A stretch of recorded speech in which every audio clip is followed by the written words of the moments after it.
Všechno se změnilo. No. Nejsou tady ty obchody, co tady byly, nejsou tady ty lidi, co tady byli. Jsou to takové jako zbytky všeho. Zbytky toho normálního běžného života, který tady jako byl, ale pořád tu je. Je tady právě docela jako silná komunita. Paradoxně, že i když je to centrum města, tak je to tady takový trošku, vždycky říkáme, jak na vesnici. Někdy mám pocit, že taková jako paralelní vesnice, takovým paralelní vesmíru, která tak jako tady existuje trošku na truc, jako té mašinérie toho overturismu. Musím pozdravit kamaráda. Ahoj. Ahoj, kámo. Jak se máš? Dobře, děkuju. A jinak dobrý?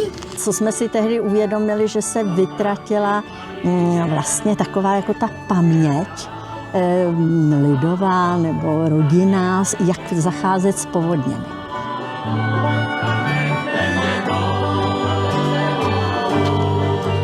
Tak o tomhle se nám opravdu Mostecký ani nezdá. Tam žijem fádní životy teda.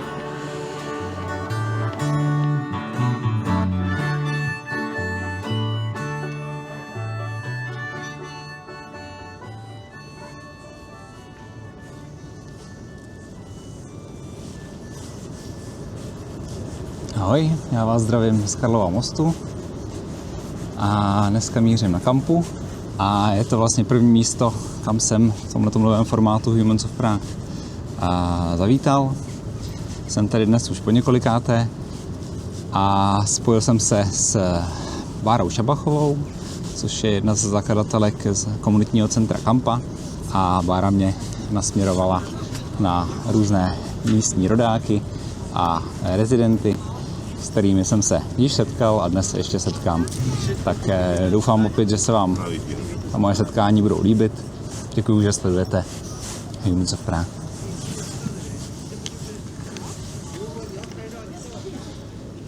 Mimochodem, tamhle na ten slavný balkónek jsem se taky podíval a bude to také součástí tohoto videa. Na jaře jsem se nejprve potkal s Bárou Šabachovou, která bydlí tady v ulici Hroznová, ale nebylo to moje první setkání s ní, protože jsem ji fotil jako jednu z náhodně oslovených lidí spolu se její maminkou a s jejími dcerami v roce 2016, kde jinde než na kampě.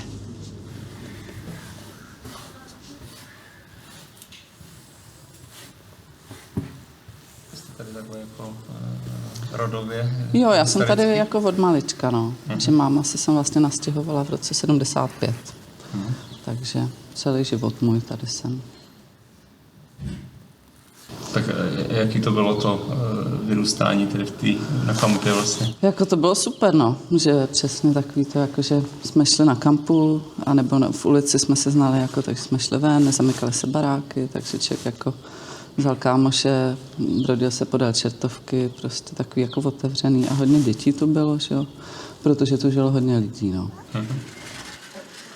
A super všecko se změnilo, protože všechno se změnilo, no. Nejsou tady ty obchody, co tady byly, nejsou tady ty lidi, co tady byli, je jich tady míň, jsou to takové jako zbytky všeho, zbytky toho normálního běžného života, který tady jako byl, ale pořád tu je, no, což mě jako těší a to je vlastně to, co se snažím jako vytvářet, aby jsme ho tu jako měli, ten běžný život. No. Nebo aby jsme se jakoby tady potkávali, střetávali a to tady vlastně hrozně a myslím si, že i tím, že je tady vlastně míň těch lidí, tak jakoby o to víc spolu jako držej a propojujou se, protože si jako uvědomují, že je to něco cenného a váží si toho vlastně, že si myslím, že to je jakoby nějaká cennost, že to vnímáme jako něco takového svýho, na co jsme vlastně hrdí naopak, no. Tak tady máme takhle zahrádku naší, kterou máme moc rádi.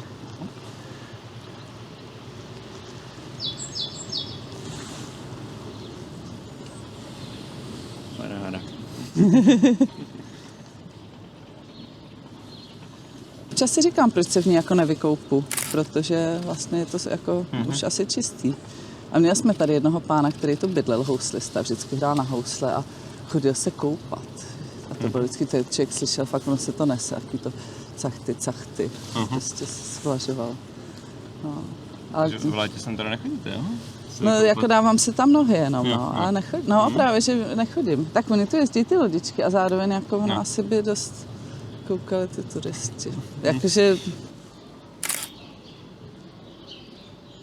Jako když jsem dospívala, tak bylo takový období v těch 90kách, že fakt se všichni jako na té kampě scházeli.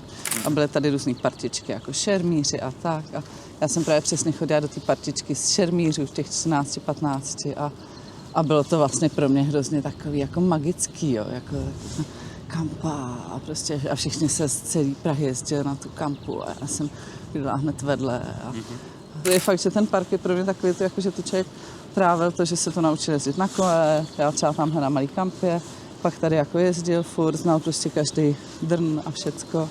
Pak tady to dospívání prostě, kdy se tady slízala celá Praha prostě. No a teď tady vlastně jako člověk dělá to mateřský centrum a komunitní, no, tak je to takové pravda, že jsem hodně jakoby tady s tím prolnutá, že je to tak. A je to krásný, prostě když si člověk koukne takhle, ta voda tam, ta Vltava prostě, je to, má to hrozný kouzlo, no, až na tyhle ty šílený jezdítka prostě. To je přesně pak ta věc, no, která člověka trošku irituje, nebo ten turismus právě, proč tady musí jezdit, tyjo? Proč nemůžou jít? Mají nohy. No. Nevím.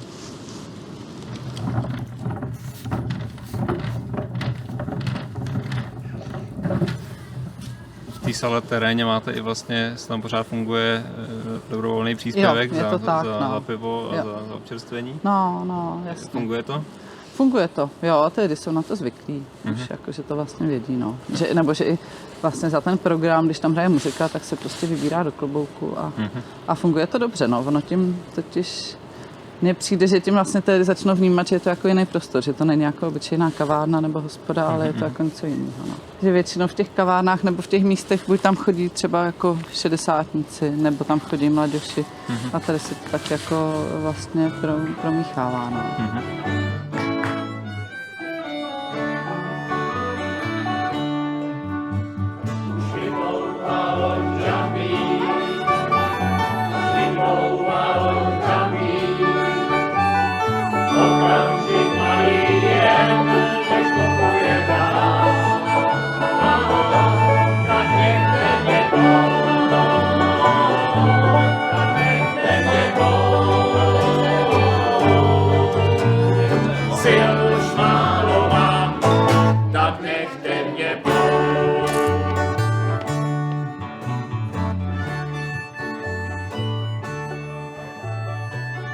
Já jsem původně ze Špindlérova Mlýna.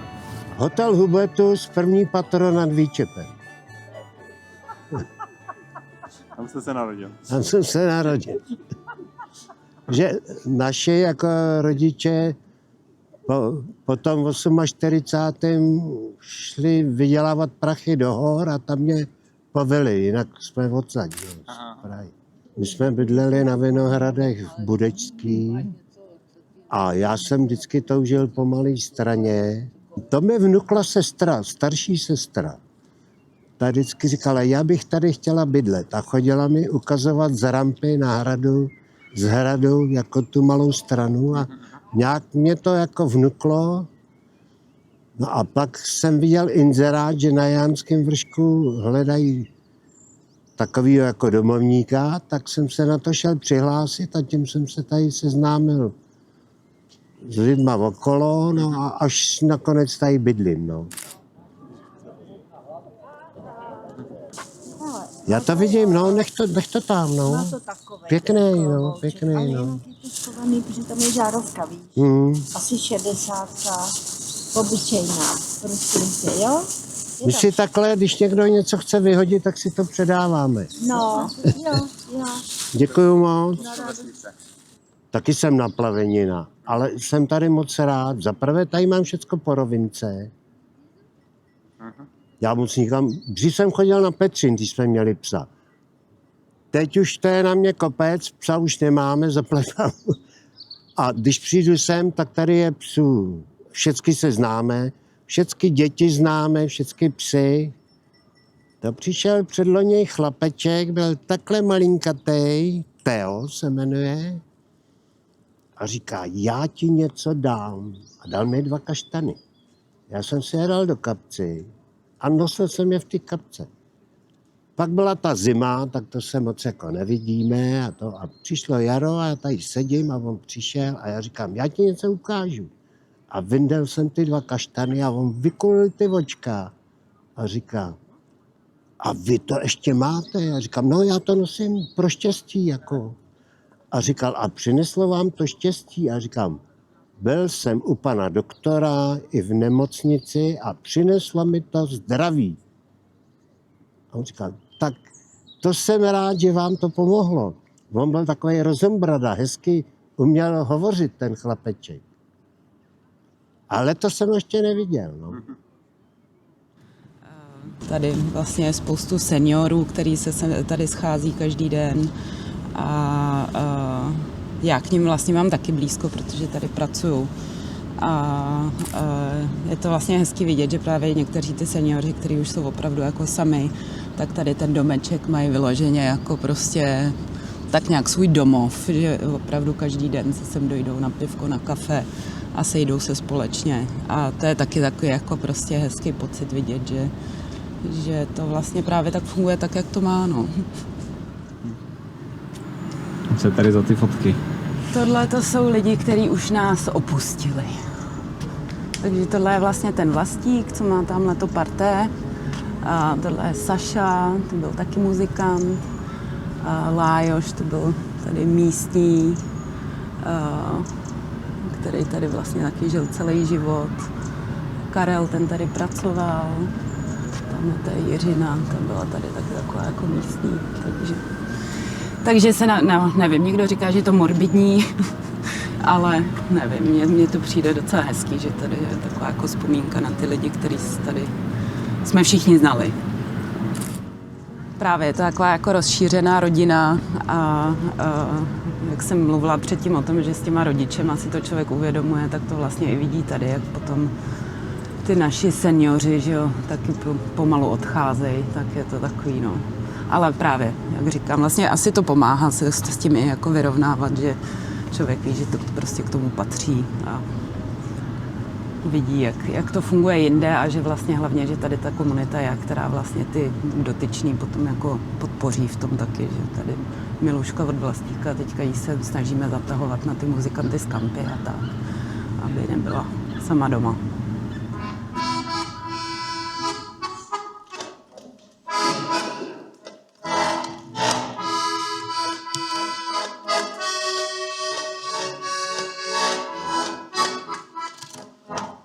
Najdu si takhle kámou, vítám se vší pompou, let pod slunce lampou, tajú jako lampou.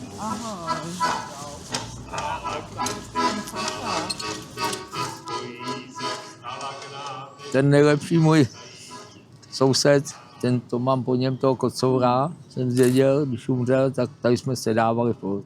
Jsme si ráno dali kafe, pak jsme si dali pivo, pak jsme si odpoledne zahráli. Jo. Takže takhle to bylo, no. Jako dobrý to bylo. No, takže... Jak vzpomínáte třeba tu kampu v té době, kdy jste vyrůstal? Můj kampa, já jsem chodil do první třídy, tamhle to je komunitní centrum, tak tam jsem chodil do první třídy, no. Tak to bychom nespomínali, no. Když jsme šli do školy přes Čertovku, ze školy taky přes Čertovku a když to bylo vypuštěné, tak jsme byli samý bláto. Tak no. Hlavně jsme taky se plavili na krách na Vltavě. Jsme si nalámali kryje a plavali jsme, pluli jsme až na Českou provárnu. U Lichtenštejna jsme ulomili kruh. Vlezli jsme na ní a jeli jsme, no a ono jak to krásně takhle, tak jsme skončili u občanské plovárny, tam jsme vylezli, jo. Je to furt malá strana, řekněme, jo, jako nazvaný, ale tenkrát to fungovalo doopravdy úplně jinak. Víš, hlavně tu nebylo pomalu žádný auto, jo. tady, když jel někdo na kole, tak jel na kole, ne, tady takhle, jak to jezdí. A teďko ty lidi jsou sice jako na Malé Straně, ale už oni to nepovažují jako vesnici. A ty, co tady už nechtěli být, nebo výhodně prodali jako tamhle byty, že jo, tak si koupili něco tady v Černošíci, Mokropsy a já nevím, co všechno kolem, takže tam už je větší Praha, než je Malá Strana, no. Tam je víc lidí. Ty lidi se prezentují tím, že bydlejí na vesnici, že bydlejí na Malé Straně a berou to jako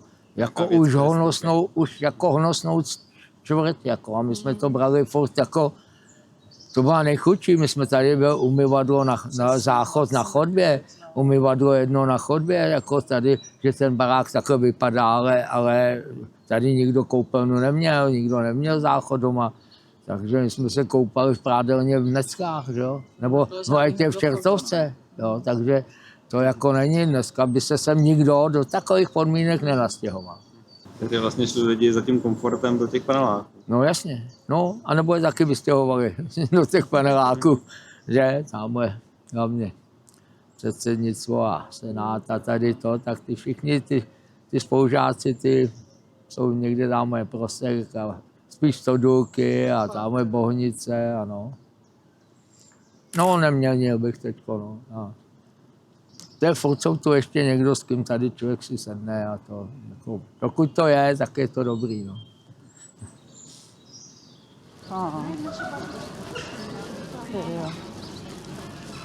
Tady bydlela nějaká stará paní, na kterou jsme vždycky ťukali, ale utíkali jsme. Ale já nevím, proč jsme to dělali, to byla prostě žádná zábava na ní zaťukat a zdrhnout, jakože jsme normálně byli takový zlí. Ahoj. Vám prostě ještě nebyla? Ne, nebyla, no. Já vím, že nebyla. No tak to je taková klasika, jakože když člověk může kdykoliv, tak nejde nikdy. Tak se račte. Je. No tak to je super, to znám jenom z fotek.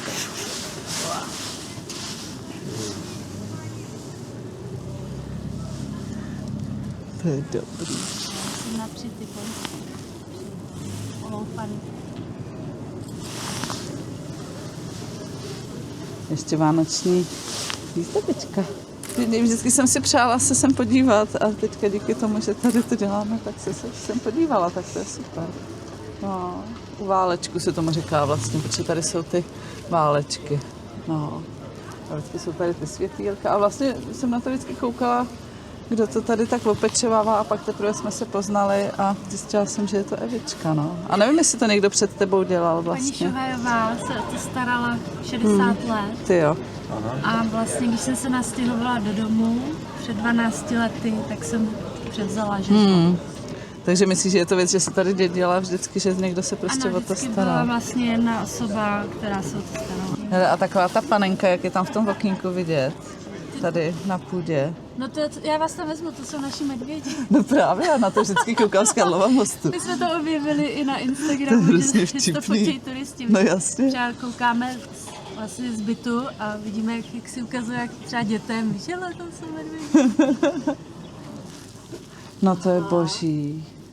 Ježiš, to mě úplně připomíná moje dětství. Ježiš, tady je to fakt dobrý.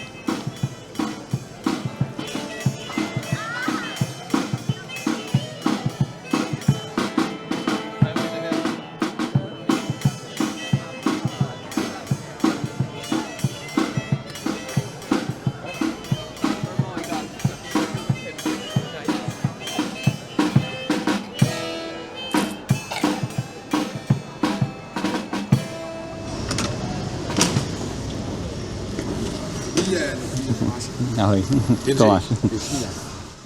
Jsme právě v domě Utřízlatých prstenů na Malé Straně v Mostecké ulici, číslo popisné 45/20. A tohle je náš dvorek. Malý, ale náš. Jak se to stalo? No, stalo se to tak, že můj prapraděda přišel vlastně z jedné německé vesnice někde u Teplic a přestěhoval se do Prahy, přišel jako pekařský tovariš a ve výsledku se vlastně přiženil do rodiny, která vlastnila tenhle ten dům a provozovala v něm pekárnu. Tady vidím vašeho dědu. Přesně tak, to je můj děda.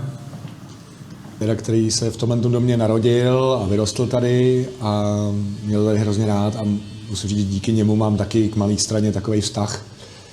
Já jsem na Malé Straně jako takový nevyrostl, jsem se vlastně přestěhoval v roce 2011 a teďka tady žijeme s celou rodinou a je to super, máme tady hrozně rádi a chceme tady být. Ale já bych jel ještě s tou Malou Stranou, bych měl takovou věc, jo, můžu. Vlastně, já jsem na Malé Straně trávil spoustu času, ještě než jsem se sem přestěhoval. Takže pro mě to skutečně jako nebylo nic o tom objevovat jak se tak moc novýho. Samozřejmě, co pro mě pak bylo nový, bylo, když jsme si pořídili děti. A musím říct, že mě to vlastně strašně baví. Že je to vlastně hrozně krásný tady s těma dětma bejt, protože se mi strašně líbí, jak člověk zajde za roh a ten šrumec té hlavní tepny královské cesty je prostě pryč. Ty turisti ve volné většině případů nejsou schopní zajít za roh, mám pocit pořád. A je to prostě krásný. Strašně mě baví se tady chodit s dětma na ty dětské hřiště, hrozně baví chodit šutat fotbal nebo házet na koš na hřiště k nemocnici. A to jsou prostě věci, které si myslím, že jako spousta lidí, co žije v Praze i v těch opravdu krásných místech pro život prostě nezná, protože ty z nás, který tady jsme, to tady máme prostě celý pro sebe. Je to jenom takový jako paralelní svět, který mě osobně vůbec nevadí, že občas je to trošku pracný, protože to hrozně stojí. A vím, že některý sousedi jsou z toho strašně jako otrávený a jsou třeba i zklamaný, že nás tady málo, ale já vlastně mě to tak nevadí, protože tím pádem to tady, tyhle ty věci, které jsou jenom pro nás, jsou tady opravdu jenom pro nás. To málo kdy tady můžu někde jít, abych jako nepotkal někoho znám. Takže je to takový vesnický, no. Je to taková vesnice ve městě, ale někdy mám pocit, že taková jako paralelní vesnice, takovým paralelní vesmíru, která tak jako tady existuje trošku natruc, jako té mašinérii toho overturismu, který nepochybně existuje. Ale nenechá se tím jako zlomit a mě to vlastně nevadí. Já třeba nemám rád davy, nemám rád přeplněný místa, ale jak u nás Mostecký jsem si na to už tak zvykl, že mi to vlastně vůbec nevadí. A vlastně mě baví, jak vylezu ven a v tom davu jako na člověka koukají ty hlavy těch lidí, co zná a připadám si, jak kdybych byl prostě, nevím, na menším městě, kde jsme se potkali v sobotu ráno cestou pro rohlíky, než to zavře všechno. Tam pozdravím. Dobrý den. Dobrý den. Z těch půl jedny. Dobrý den, Rézelo. Neznáte se? Tady Neznáme. Tak vás tady propojím, dva sousedy, tady pan... Vy jste tady taky z Malé Strany? No, já jsem z Mostecký. No z Mostecký? No. Už na ulici, pane. Jo, to jo. Já jsem teďka tady říkal, jak vlastně nemám rád davy, ale v Mostecký jsem se ufiltroval. Ve 20. To je která? Předposledním, před rohem do Josefský. Jo, tam je dole nějaký... My tam máme palačinky a hospodu, Rézl. Tam byla knihkupectví tam bylo kdysi. No, pekárna. Před tím pekárna. My jsme vedle Hýblů. Vedle Hýblu, jo? No, my jsme vedle Hýblů doleva. Vy jste ten rohový barák do Josefský? Ne, my jsme ten mezi nima. Mezi nima, jo, mezi nima. Aha. 20. Byla ta pekárna vyhlášená, no. Na rohu bylo knihkupectví. No, a to už je to už jsou... Ne, to už jsou Tumovy, že jo? Teda teďka paní Tumová, ale to předtím Kubelík. Taky tam mají barák Makáriovi, taky, že jo? Někde za rohem. Jo, taky. Tak já vás nebudu rušit. Jo, tak jenom pan Kvaček je tady z Mlína. Jo, vy jste takhle tady. No, vidíme tady ve Mlejnu. To dědeček pořídil 2029. Tady 5. generace. No. Roučata jsou 5. generace. Teď budeme slavit 100 let. Tak to já vás trumfnu, my jsme tady od roku 1840. No tak to teda je... Já generace bych musel dopočítat vlastně. Tak to už je opravdu... On totiž můj děda umřel loni, mu bylo 98 vlastně. 98 jste dožil? Umřel loňský prosinec. Tak to byl teda opravdu borec. Tak to byl borec. Tak se pojďte podívat tady, ať vidíte taky trošku tady. No tak to já, šmejděníčko já si nenechám nikdy ujít.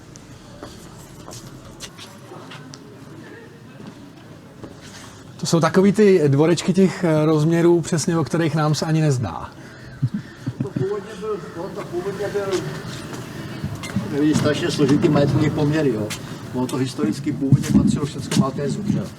Maltézové, když sem přišli v tom 12. století, tak to dostali jako takovou komendu od toho krále Bratislava tenkrát za tu účast na křižácké výpravě. Celou kampu. celou kampu od Říční ulice až po Karlův most a po Karmelickou ulici a tadyhle kampu. Jo. To všechno patřilo Maltézům. Čili oni, když tam přišli, tak si postavili mlejn, aby měli co žrát, postavili si kostel, kde by se měli kde modlit, a špitál, aby se měli kde kurírovat. Tak tady bydlí celá naše familie, no. Hezky, tady máte to další číslo domu. Tady bydlím já s manželkou.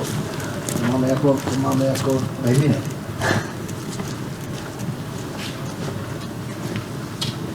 Dobrý pohled je ze dvora z té terasy, tam se taky ještě podívat. Můžu? Tak super, děkuju.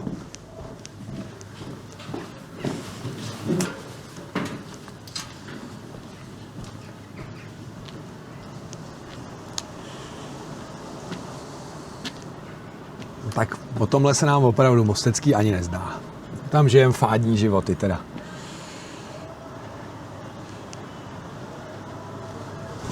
Tohle je jiný svět i pro mě.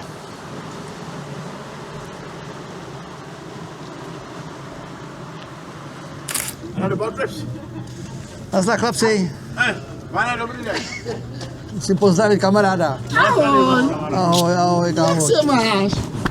Dobře, děkuju. A jinak dobrý? V pořádku. V pořádku. Ty jsi na prokase, jo? No, tady mám kamaráda, on se ptá na něco a tak to filmujeme. Jo, dobře, je to super. A ty dáš historie. Jo. Jo, je to nejlepší. Znáte se takhle, jo, tady? No, Ano, je dlouho. Asi 18 let. no, 18 let. 18 let. minimálně. Minimálně, no. Se máme rádi. Ano, Se na sobě máte rádi. ano, na sebe máme rádi. No, jsme si vzájemně sympatiční. No. A jinak dobrý. Jo, děkuju. A dneska teplota je dobrý, ne? Krásný. Je krásný. Co tak pro mě ne, ale pro tebe je to... Ale bohužel ty nemáš rád zimu. Já nemám rád zimu. Vidíš? Ok, jdeme do Afriky, ne? Já bych šel hned. Yes. Tady Praha je krásná, ale tady je víc. Historika je nejlepší. Opravdu. Tak Historie je nejlepší. Je to zajímavé místo. Je to zajímavé místo. Tak jdem, pojďte. Dobře. Tak přeji všechno nejlepší. Děkuju. A to Naschledanou, ahoj. Tady je ten rézl, Jo, ten vlastně dům patří té rodině, tady Tří ten. prstenů, jo. Tří prstenů, aha, to je zajímavý, to jsem nevěděl, Tady vidíte. vás To teda se... můžu vzít jenom tam. Jo, tak to se tam rád podívám. No teda to je vejška, teda, to vám řeknu. No. To je skoro na rozhlednu. Pardon, nestihl jsem uklidit. Nic se neděje, prosím vás. No, a v okna máte do ulice. No a vy jste už tak nahoře, že vám to ani tak nevadí, že jo? Ne, nevadí, opravdu, ono je tak příjemně jako šumí. A tady, jak jsem říkal Tomáši, tak mám rád ten pohled, protože když Tomáš taky mám rád pohled na malý straně, tak jsem říkal, že to je ten, který je, když se dám ty knížky otevřít. Ježíš, mě se z toho točí hlava. Jak my bydlíme v přízemí. No ono naštěstí zaplať pánbu, že se to vrátilo po listopadu těm majitelům, protože jinak já nevím, to OPPH, když tady řádilo, to bylo hrozný. Ta balastana vypadala hrozně. To bylo... Když to dostal zpátky, tak vlastně ta pavláč na horní tak spadla. Že byla tak zanedbaná, že prostě jednou v noci ho probudila strašná rána a prostě to spadlo celý dom. No, takže to asi tak ilustruje tu úspěšnost té kolektivní správy za mě. Hrozný. No a tady moje teta, co tady jediná zůstala, tak ta bydlela prostě v tom bytě po té Prahovičce. A ta vlastně tam byla ve druhém patře, jo, v tom bytě s tím okýnkem zvláštním z toho. A zároveň nad ní byla půda. Ale ta střecha tekla tak moc, že jí to protejkalo krz tu půdu a krz to patro až do toho druhého patra. A ona volala na to OPPH a říkala, že tam musí být kýbly. A oni se jí ptali, kolik té vody tam nakape. A když jim řekla, že to je 2 kýbly za den, tak řekli, že to je ještě málo a že teďka nemají čas, že přijde, až to bude víc. Je to možný tohle. Že asi tak to probíhalo tady u nás. To proběhlo, no. Teda, tehdy to nebylo ani u nás. Teď už zase jelo naštěstí. Teďka ty baráky svítí, jako aspoň teda venkovně, když člověk se podívá na tu fasádu, tak všechno je to opravený, ale tenkrát to bylo všechno takový šedivý, oprejskaný. Jako, a ty filmaři to měli rádi, nebo ty fotografové, že jo. To pro ně to bylo, postavil se tamhle na Hračanech u ty zítky a podíval se dolů. To bylo pod jedním smogem, že to bylo přikrytý ty střechy tou přikrývkou, že se topilo všechno pevnýma palivama, že jo. Ten, kdo topil koksem, byl výjimka. se to bylo tím hnědým uhlím nebo černým uhlím nebo tím. Byla deka. Tomáš a deka. Tak nebudeme otravovat. Děkujeme moc. Díky moc. Taky. Mějte se. Bylo to bezvadný. Tak si to někdy na pivo. Jo. Díky. Jo. Naschledanou. Hezký den. Naschledanou.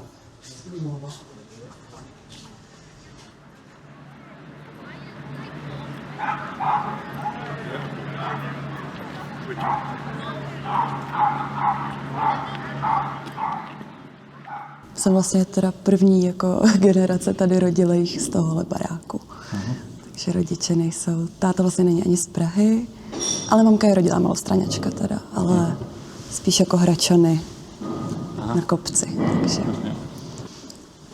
A trošku si myslím, že do dneška jsem se nenaučila si toho úplně vážit, tak jak bych vlastně chtěla. To znamená? No, že jako si prostě často neuvědomuje člověk, že bydlí na fakt jako krásném místě, nebo já už tady nebydlím, ale jako pořád tady trávím hodně času. Vnímáš, že nějakým způsobem se to prostředí do tebe otisklo v něčem? Jako já to vnímám jako velkou část své identity, protože to je prostě jako flex říct, že je člověk z malé strany. Takže to určitě... A je to taková trošku jako sranda, že prostě se cítím jako takový malostranský strašidlo někdy a vnímám to jako prostě nějakou důležitou část svého života. Když se někdo zeptá jako, odkud seš? Říkám, no já jsem z Prahy, z malé strany. Tak je to jako ta reakce je většinou, hustý. Já jsem jako, jo, asi jo. Takže je to taková, prostě jsem to přijala jako nějakou takovou zajímavost o sobě, kterou prostě občas někde vykládám, no. A vlastně ten Petřín jako je takový místo, který mám jako hodně určitě spojený, asi víc než tu Kampu, nějak jako se svým životem tady. I tím, že vlastně babička, když bydlela na Pohořelci, tak jsme jako chodili přes Petřín k ní. Já teďka vlastně pracuju v nemocnici pod Petřínem, takže další jako vazba. Takže Petřín asi pro mě víc než Kampa, trošku. Ne, tak nemocnice je to vlastně strašně specifická. Myslím si, že tam jako je hodně cítit to kouzlo malé strany možná. Je to malá nemocnice, což vlastně je strašně jako symptomatický pro malou stranu, že to je prostě všechno takový trošku mikrosvět. A je prostě malá, taková jako působí takovým rodinným dojmem, že ty lidi tam prostě víc jako znají, než třeba v nějaký velký nemocnici, kde prostě jako člověk nemá šanci znát doktora, který pracuje úplně jiném pavilonu, že jo. Jsem cítím jak pamětník teďka trošku, jako jsem tam začala pracovat teprve letos. A vlastně ten barák znám jako po stránkách, po kterých to neznají jako kolegové, co tam pracují 10 let, protože já ten barák znám prostě 20 let. Takže to je jako pro mě vlastně hezký místo. A potom se to tak jako právě propojuje, že tam i na různý vyšetření třeba chodí lidi, který znám právě třeba z domečku, jako na Kampě, takže je to takový jako takový propojený, no. Jo, já pracuji na lůžkách následné péče a vlastně moje pracovní pozice se jmenuje dělník zdravotnictví, což je těžko představitelný, ale je to prostě teda člověk, který je absolutně bez zdravotnického vzdělání i bez jakéhokoliv kurzu, takže já jsem študovaný dělník a ta práce jako je primárně nějaká dopomoc těm pacientům, kteří jsou většinou jako nějakého seniorského věku. Nějaká jako základní péče, prostě krmení, hygiena, všechny tyhle věci. Takže že to je v podstatě jako moje náplň práce. A myslela jsem si nejdřív, že to je jenom nějaký prvotní nadšení. Jako když jsem po prvních 2 směnách si říkala, jak je to super a myslela jsem si, že mě to opustí. A nějak mě to furt neopustilo, takže to je fakt jako, že jdu do práce a fakt se jako usmívám. A to je jako 6:30 ráno. A já jsem jako, jo, těším se. Vybavím si jako situaci, kdy jedné pacientce fakt jako nebylo psychicky dobře. A já jsem to s ní šla nějak jako řešit. A jsem si strašně jako uvědomovala, jak je to stáří křehký, jak je jako strašně těžký skončit prostě v 90 v nemocnici, člověk je úplně sám, jako, a ona mi vlastně pořád jako říkala, že chce umřít. Jsem tam tak stála a říkala jsem si, já to vlastně asi chápu. A bylo to pro mě jako hrozně těžký zareagovat, protože tohle jako nemůže tomu člověku jako úplně ten personál říct, jako jo, rozumím. Taky bych chtěla, kdyby bylo 90, byla bych v nemocnici úplně sama, jako pochopitelný. A pro mě to bylo jako vlastně, no, dostala jsem se do nějaký pozice, v jaký jsem nikdy nebyla, když jsem jako musela být trochu terapeut, trochu krizový intervent, ale jako absolutně na tyhle věci nemám vzdělání, ani jako, jsem jenom dělník. Takže jsem tak jako volila každý slovo. No a vlastně pak jako to skončilo tím, že té paní fakt jako bylo dobře, nebo mnohem líp než předtím. A prostě plakala a jako líbala mi ruce. A já jsem pak taky plakala, protože prostě to bylo jako silný. Takže tohle je asi moment, který jako... A ten je vlastně jeden z mnoha. Je tam jako víc takových situací, kdy prostě je to na nějaký lidský úrovni strašně jako silný.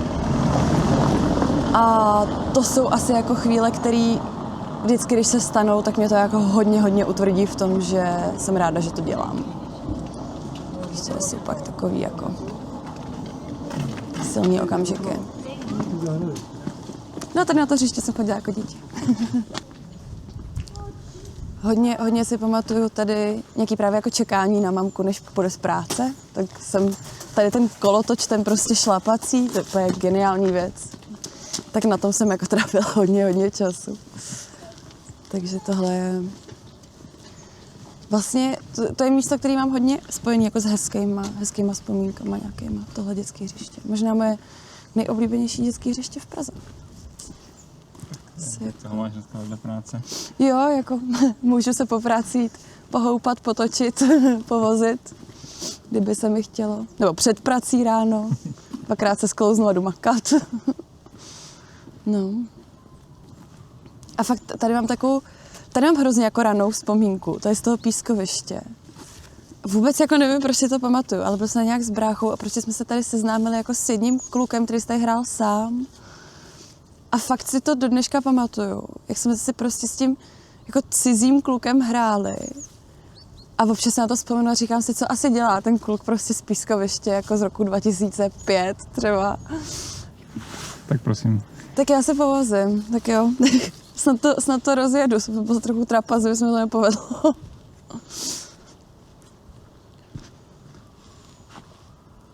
Kdybych věděla, tak si vezmu víc jako nějaký herní outfit, ale...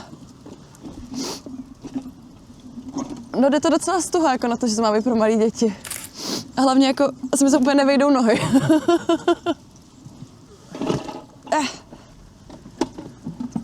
No, to je úplně o něčem jiném. To je jízda. Je rychlost.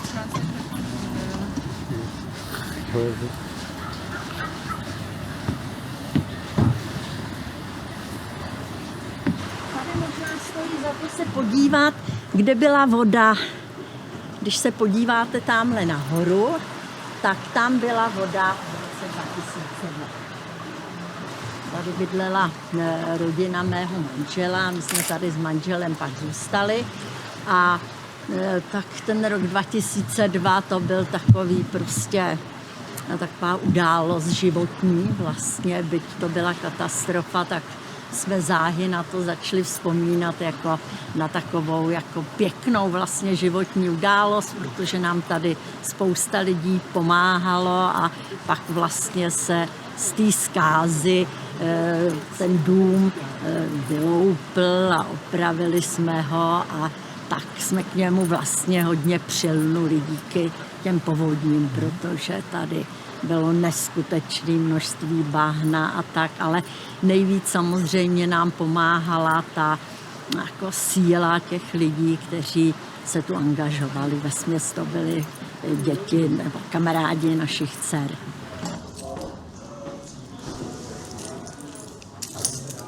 A co ještě bych řekla, že co jsme si tehdy uvědomili, že se vytratila vlastně taková jako ta paměť lidová nebo rodinná, jak zacházet s povodněmi. to vlastně nikdo nevěděl a nezažil. Ale musím říct, že jsme nějakou intuici v tom měli, protože tady tudy ještě jeden mladý muž, který jsem přišel za babičkou, tak tam s mým mužem, a kdo tady byl, chlapi, to ještě tady nebyli žádný velký, to jsem už nikdo nesměl, už to bylo před evakuací, tak se vysazovali v okna. A lecos, co se dalo, jsme vynášeli až tam takhle nahoru a pak jsme zjistili, že to skutečně bylo to, co se má dělat, jo? Že se má dělat vodě cesta. Jo?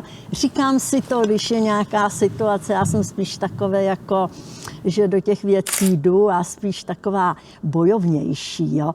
Ale někdy si říkám, že kdybych se v určitých věcech poučila tím, že někdy je potřeba nechat to nějak tak propláchnout, ale na druhou stranu s mojí prací trochu nějak vypláchnout ten sajrajt, to souvisí, to určitě je věc prospěšná, takže to se mi jen tak potvrdilo, že člověk by měl vyplavovat ze sebe i ze všeho, z rodin a tak i z těch společenstvích, prostě občas to propláchnout, nejen pivem tedy. A no a druhá věc je skutečně zážitek těch těžkých dob, kdy člověk, když to vidí v televizi nebo slyší vyprávět, tak je to všechno daleko hrůznější, než když to sám zažívá. To je prostě, a tohle mě docela tak jakoby, tak v tom životě bych řekla, docela stabilizovalo, že se jako já se nebojím nějakých katastrof, nebo že bude něco tak jako, bojím se o ty blízký, že jo, a tak, ale když jde o mě, tak jako žádný strachy, takže jako byl to důležitý moment prostě. My máme takovej, ještě z doby totality vtip, to vyšel takový kalendář v mladém světě prostě a Renčín tam měl na každý týden vtipy a jeden vtip tam byl, ten se občas povídáme, jeden ten vtip byl, tam byl takový prostě dědek s babkou, jo, a ta tam říkala, co si pořád stěžuješ, že jsi v životě nic neužil a co ta povodeň v 27. Takže na to si vždycky vzpomeneme, jako, že to máme takhle zažitý. No jo, no. Mezi námi dvouma láska nejstálejší a ta musí trvat. Rozkvet i nejdelší a ta musí trvat.